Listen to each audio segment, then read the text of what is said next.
wear it on the dotted line. That Philadelphia freedom ring and patriotic voices sing. Red, white, blue, never give up. You represent America. Hoping and praying for a brighter day. I listen to my heart and I obey.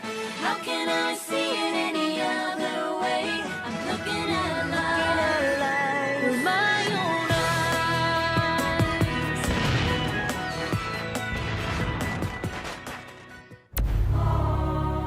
Here are some exciting scenes from today's episode of Liberty's Kids. Tories! They're going through the mail. Then we must fix the mail system. If we can't trust the post, how are we to freely express ourselves? This load of mail contains several important dispatches to General Washington. They must not fall into British hands.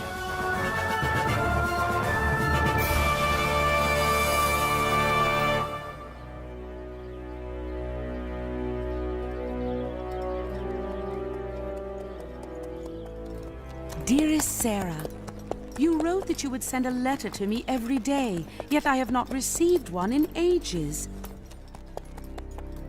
I pray that you are well. I have not heard from your father either, but I know mail service to the Ohio frontier is non-existent. Now here is the message I most urgently wish you to receive. Please remain in Philadelphia. Now that war has broken out, that is the best way to ensure that our family will one day be happily and healthily reunited. Although I am comforted that your care is in the sure hands of Dr. Franklin. I do hope dearly to hear from you soon. Your loving mother.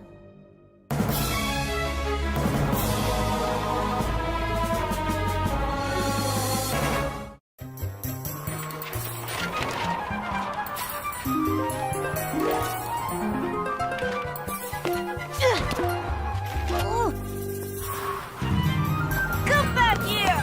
Trust me, you can't get away!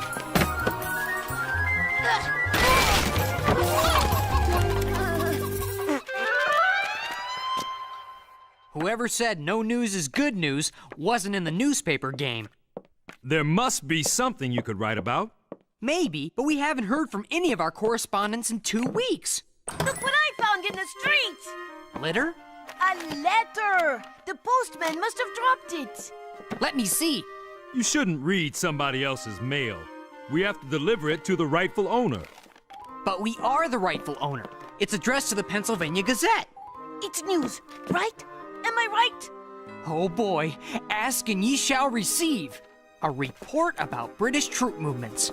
The Redcoats are moving south from Boston. Are you sure? Who sent it? The Fox. That's a strange name. Could be a spy. Or it could be code. Who cares? We finally have a story, and I got it for us. Maybe Henri's right. At least it's something. Come on, Moses. Let's dust off the printing press.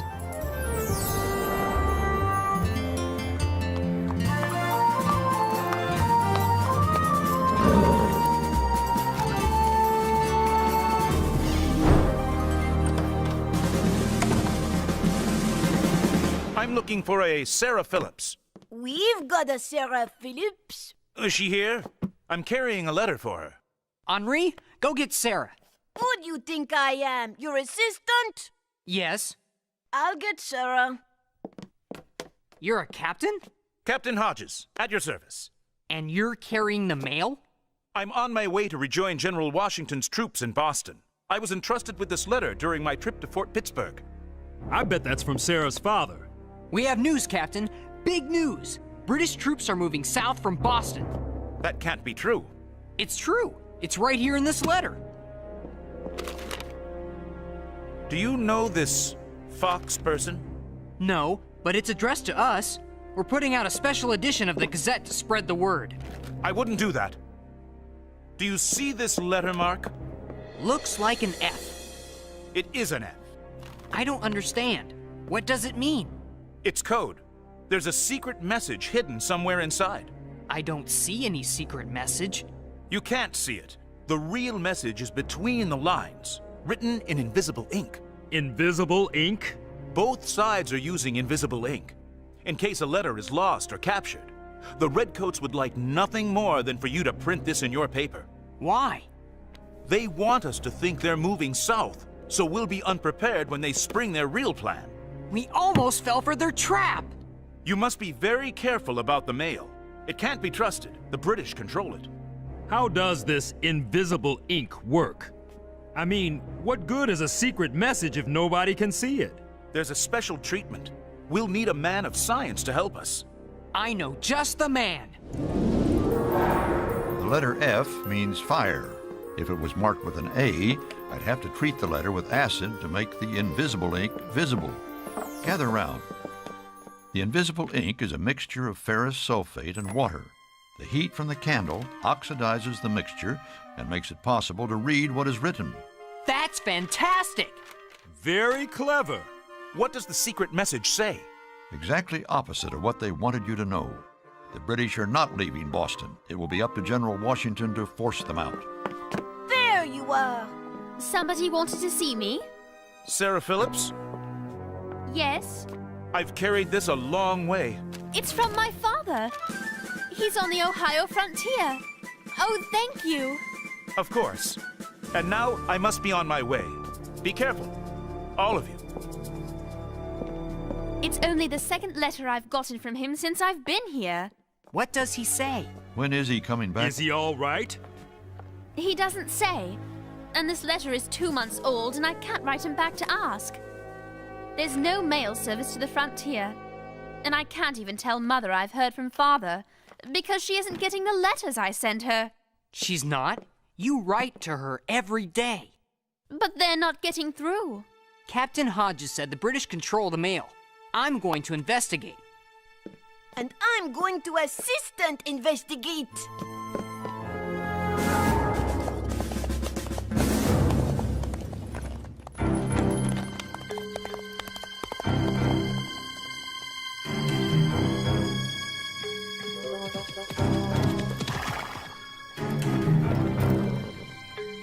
Tories!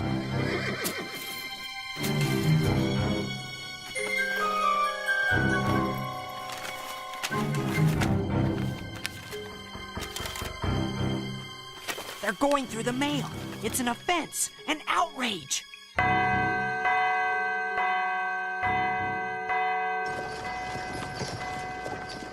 Ben, someone went through my mail. It's an offense, an outrage.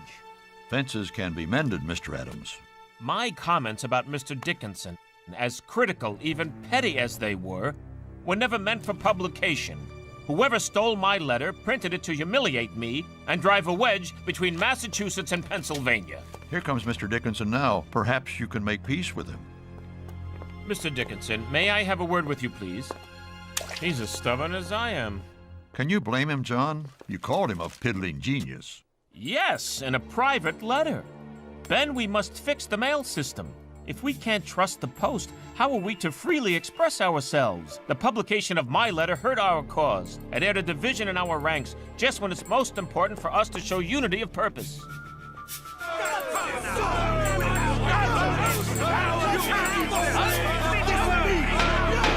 Order, gentlemen, order! A letter that I wrote to General James Warren was also intercepted. Stolen is a better word. Yes, stolen by the Tories and published in the Boston papers. A personal letter, mind you, full of blasphemous opinions and conspiratorial outbursts. You must learn to control your temper. I admit I have a defective character. However, Dr. Franklin, you designed the Colonial Postal Service at the request of the Crown. And now a man can't write a word without risking it appearing in print.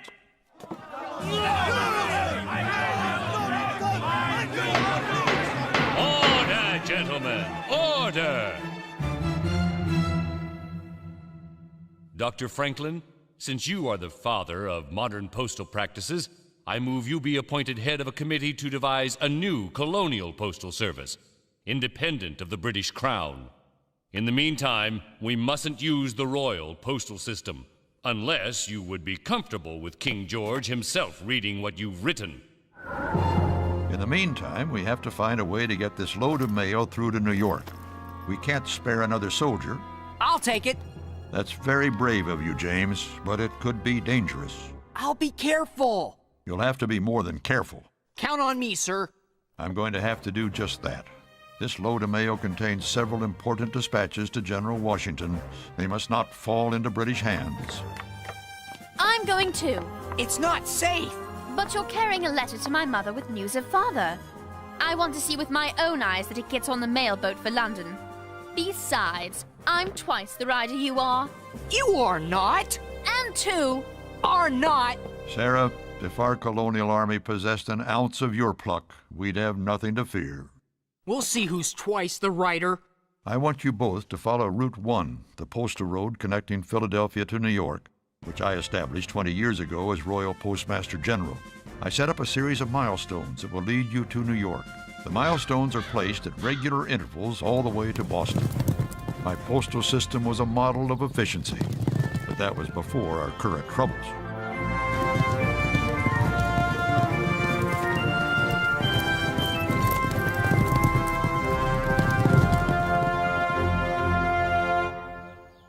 Shouldn't we have passed another milestone by now? Or two? We're in New Jersey. Maybe they don't go this far. Dr. Franklin said he set them up all the way to Boston.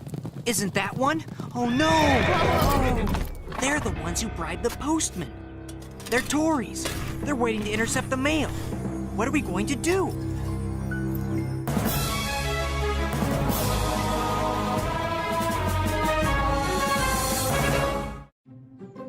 Maybe we should turn around and go back. Then the mail won't get through. General Washington won't get his dispatches. Maybe they'll let us through. But there's a British soldier with them. British soldiers are not monsters, you know. That's because you're British. May I remind you, you're also British? Okay, have it your way. Why don't you go ahead? I have to water my horse. I'll meet you at the blockade. Hurry. Whoa!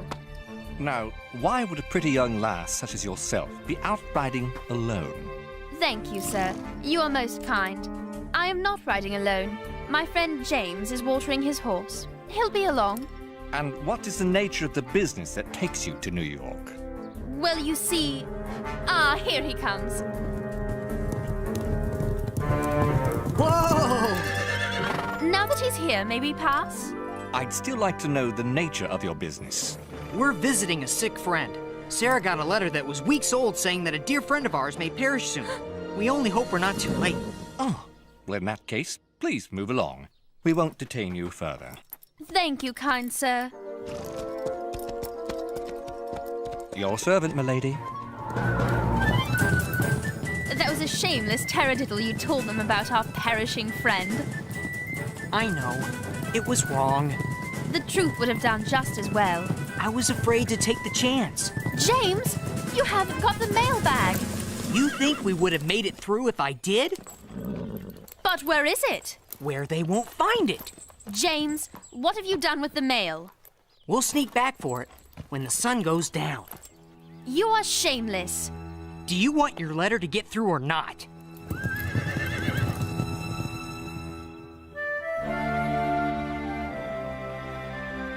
I want you to know that I disapprove of your deception with all my heart. What if we get caught? Now that we've lied, the consequences will be harsher, I'm sure. But you saw when we rode back through. They're gone now. Did you hear something? Sarah, quit worrying. We're almost there. Something you forgot to tell us? Run, Sarah!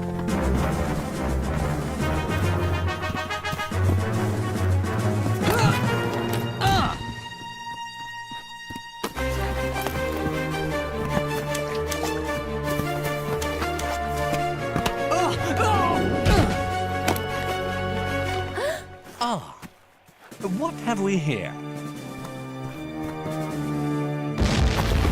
So, you've led your friends here! It's not much farther where we left the horses. Just keep running. I told you this would be trouble. We can't make it. We've got to. Keep on them! They've got a load of mail!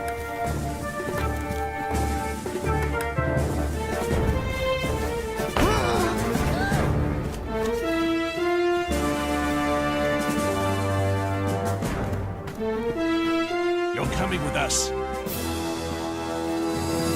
By what right are you detaining us? Like she said, by what right? By what right are you carrying the mail? You don't look like Royal Postal employees. I'm sure you stole the mail from those men. I don't care if you did, so you might as well admit it. They probably stole it themselves. I purposely set off that gunpowder explosion to distract them so we could rescue the mail. Whose side are you on, anyway? We are volunteers. We're on the side of helpless colonists. So are we. And you prove it by stealing their mail? Have you ever heard of Dr. Benjamin Franklin?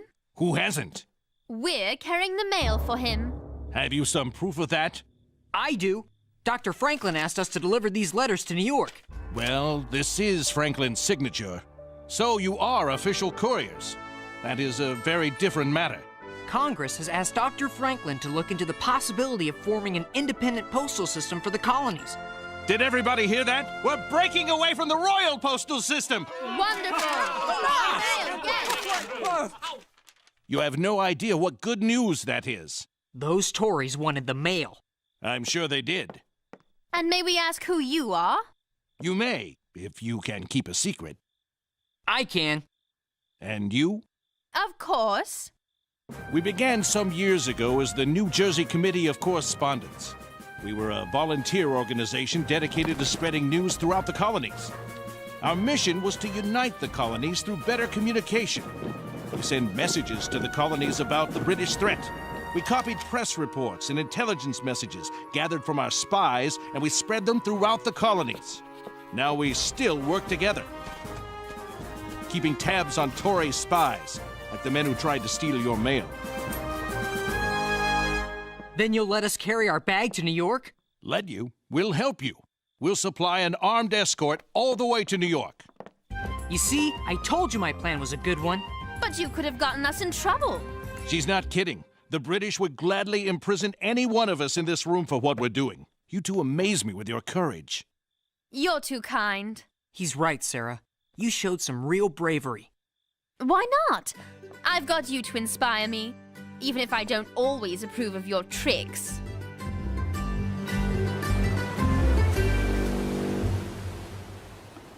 All the Committee of Correspondence wants to do is spread the truth. The truth is important. It's everything. But if the truth they are spreading leads to treason and actions against the crown... It's still truth, and they should be allowed to spread it. Well, I don't approve of the way you lied. We wouldn't have gotten this far. I believe in truth, not lies. Look, we're almost to New York because of my lie. We were almost stopped because of your lie. We're almost to New York because of the New Jersey Committee of Correspondence. So you do approve of what they're doing? I suppose I do, in spite of myself. We'll make a patriot out of you yet. I already am a patriot. At least in New York, we'll be back among subjects still loyal to the king. They're not all loyalists.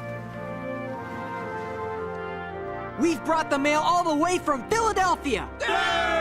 This entire mailbag has been unseen by British eyes.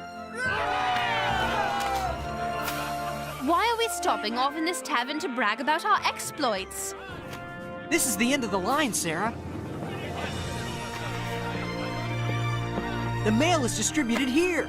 The volunteer mail carriers divide up the letters at the bar according to destination points and fan out to the different parts of town to deliver them. What about my letter to my mother? It's going to London, not a part of New York. One of the volunteers takes the overseas letters to the harbor and puts them on the first ship headed across the Atlantic. So we've done it? Yes!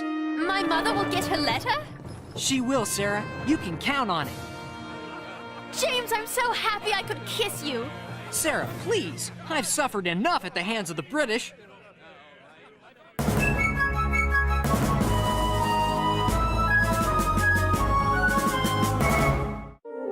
Dr. Franklin, your report is most complete. I suggest that we waste no time in naming a Postmaster General.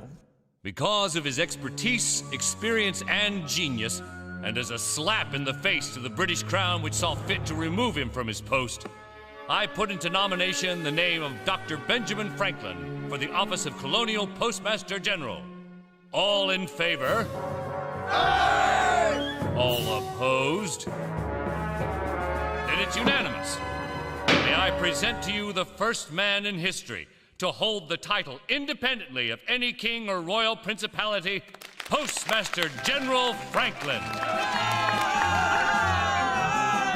Thank you, fellow conspirators. I accept this honor if for no other reason than to make the king's blood boil. Dr. Franklin, what will be your first official act? To establish a line of posts from Falmouth in New England to Savannah in Georgia, and to employ a fleet of trustworthy, incorruptible men. And neither rain, sleet, snow, nor dark of night will keep them from their appointed rounds.